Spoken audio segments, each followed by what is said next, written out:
Hello and welcome back to my YouTube channel. In this video I'm going to jump straight into a Q&A. I'm going to try and fire through as many questions as I can in a few minutes, and these questions are ones that I've come across in the comments section of my previous YouTube videos or questions that I've been asked on Instagram. So I hope you enjoy them. If you have a question for me, hit me up on Instagram or drop a comment below and I'll come back to you. I will respond, or I'll do a future video answering your questions. Okay, I've been working like 3 jobs. Probably why I never see ya. Probably why I never have time for the fake friends that won't be ya. Oh God, I've been running now. Up early when the sun is out. Not setting out my own soul, but those real ones, they coming out. So the first question I've got here is, I'm looking to buy my first buy-to-let in September. Should I buy the property in a limited company? In most instances, yes, I do believe so. In my opinion, so in my experience, I've bought a property in a limited company. I think it's highly dependent on whether you are going to be working full-time or not. For example, if property is going to be your full-time job, then there is an element, or there is a certain amount of properties that you may wish to put in your personal name, because there will be tax benefits to the fact that you're not earning an income which is already being charged at 20 or 40% depending the amount. But I think in most instances there is real benefits to buying the property in limited companies, and that's mainly for tax reasons. If you buy a property in your personal name, you can no longer claim the tax back for mortgage interest. And in many instances, I have friends that own property portfolios in their own name. Some of these houses, they're now solely relying on capital appreciation because the house is no longer making them any money because of the amount of tax they're having to pay, and they can't get relief on certain aspects of their property. However, switching over to a limited company, it means that you can run your property business in a much more business style fashion, in the sense that you have your income, you have your expenses, and then you pay 19% corporation tax on the profit. So that's what I have done. That's what I'll continue to do as I grow my portfolio. It also means I can just roll the money in the company whilst I'm buying more houses going forward. Next question. How long did it take you to save up your deposit on your first buy-to-let? It took me around a year, I'd say. I completely cut all of my expenses, and it was everything. It was how I commuted to work, how much money I spend on lunch, eating out less, so on. Really scrimped for that year, because I knew that it was just a short period of time where I was just going to have to go hard and save as much money as possible. So for me, it was just, it was a year or a little bit over a year that it took me to save. It's really dependent on your situation. I mean, one thing that I will say to you is, if you really want to do this and you really want to save quickly to buy that first buy-to-let, you really need to cut out any luxury items. That might be reducing the amount of new clothing that you buy. That might be stop having coffees from Starbucks and Costa Coffee, or at least limiting the amount that you have. A good example for me is where I work. A lot of people spend £5 a day on lunch. £5 a day is £25 a week. That's £100 a month. That's £1,200 a year. What I did over the last year, most weeks, was I would go out and bulk buy tuna and rice. Now, not everyone wants to live on tuna and rice, and if I had an option, I wouldn't necessarily, but I could buy that in for £10 a week. I could buy all of my, my tuna and rice. I could buy it for £10 a week. It would then cost me £40 a month, and then that's £480 a year. So immediately, you've saved a huge difference between £1,200 and £480, and it's moves like that that will really allow you to save quickly. Now is the time to cut your expenses back. During this COVID period, we all have time to make a spreadsheet, list out our expenses, see where we can cut costs down. But just to recap that, it's all specific around your income. Not everyone has the same income or the same expenses.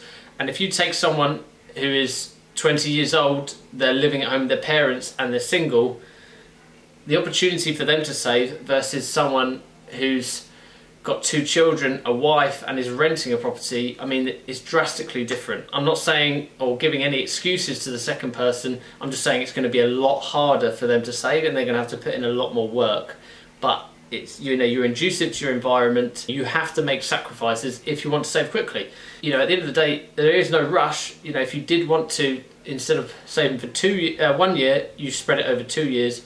Properties will still be there to buy. It's just going to take a longer period of time for you to build up your portfolio. So next question, what is the quickest strategy for building an income? I've looked into lots of strategies. Obviously, I've gone down the buy-to-let route, and that isn't necessarily the quickest strategy when it comes to building up cash flow and quitting your job as such. However, it's the one I've chosen to go down because it's perhaps what I consider the most passive. Even though it's not passive, it's perhaps the most out of all property businesses that you can run. If you were looking to build up and generate an income quickly with a small amount of money, of course, I'd probably recommend going down the route of a rent-to-rent. So for anyone that doesn't know, a rent-to-rent is essentially you aren't having to buy the property, you are seeking landlords who want guaranteed rent, and you might find Joe down the road who has a house over 3 floors. He wants £1,200 rent for it. You offer him £1,100 rent, but you'll take it from him and guarantee that rent for the next 3 years. You take that property, you then put a couple of £1,000 into it by furnishing it, and then you go out and rent rooms individually, making you an income of £2,000 a month. So you're taking the profit for doing the hard work, guaranteeing the rent, and for dealing with the tenants on a month-to-month basis. That's basically what a rent-to-rent is. It can be done on HMOs, and it can be done for serviced accommodation, which is essentially, you might take a flat, a 1 or 2 bed flat. I'm near Brighton, near the seaside, perfect location to find a flat, guarantee someone's rent, so then the landlord is happy, and then you stick it out for corporate lets, Airbnb, Booking.com, and you're looking to take the slice of the top. So you're paying £1,000 rent, you're looking to achieve £2,500 minus your bills. You'd ideally look to make upwards of £500 profit at least. I would say that's probably your quickest way of building an income because you don't need lots of money to get started. You can go in at a low entry point, you can start to build up cash flow and really create a business out of it. And then when you're rolling money out each month, you can then use that to buy houses in the future and maybe change directions in terms of your strategy. So I hope that makes sense. I haven't got any of my own rent-to-rents, but I've done a huge amount of research into them and did consider it at one point, and I may well do in the future. It's unlikely because I really like the thought of owning the asset and building up a portfolio over a longer period of time and then phasing out my job as I get older.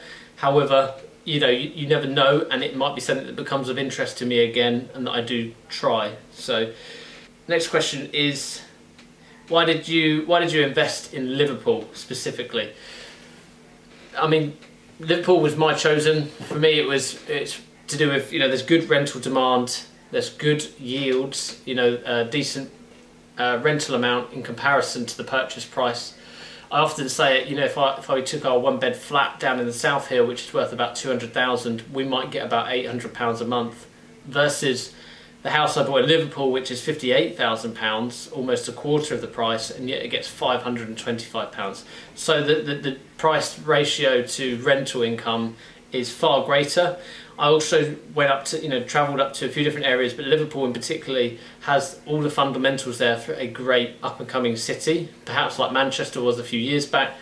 The council are pumping a lot of money into that city right now. There's a lot of investors going in, and there's a lot of growth within that city in terms of new buildings, new flats, new shops, and so on. So I think it could be a great area for capital appreciation as well in the future. The only downside to me investing, of course, is it takes me 4.5 hours or 5 hours, on a good run to get up there. So that's the only, of course, downside is the vast amount of travelling. So I have to have a managing agent to really help me out on that side of things. But listen, Liverpool isn't the only area out there. There's a huge amount of areas where you can pick up cheap property. There's parts of South Yorkshire, there's Bradford, you come across, Manchester is still a good area. You've got Wigan, there's parts outside of Liverpool, you've got South Wales, there's a huge amount of areas that are still, you can purchase properties at a cheap price and they'll get a good rental income. And that's really what I look for. As I say, I just chose Liverpool because I thought it had a good combination of everything. So.